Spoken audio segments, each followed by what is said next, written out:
अस्सलाम वालेकुम प्यारे viewers, welcome to my YouTube channel. तो कैसे हैं आप सब? उम्मीद करती हूँ आप सब ठीक ठाक होंगे, खैर आफियत से होंगे। तो आज मैं आप सबको बताऊंगी इमरान अशरफ के 15 मशहूर ड्रामों के नाम।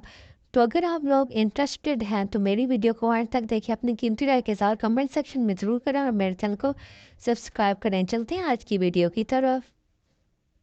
नंबर 1, रांझा रांझा करती। नंबर 2, जाल। नंबर 3, मुश्क। नंबर 4, बदजात।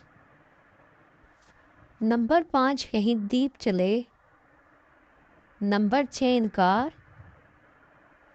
नंबर 7, रानी नौकरानी। नंबर 8, दिल मोम का दिगा। Number 9 Heer the hero. Number 10 Raqse Bismil. Number 11 Namak Haraam. Number 12 Chaudhry and sons. Number 13 Dum मस्तम।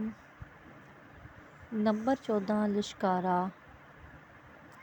तो उम्मीद करती हूँ आप सबको आज की वीडियो पसंद आई होगी। अगर आज की वीडियो पसंद आए तो मेरे चैनल को सब्सक्राइब करें और अपनी कीमती राय का इज़हार कमेंट सेक्शन में ज़रूर करें। Thanks for watching. अल्लाह हाफिज़।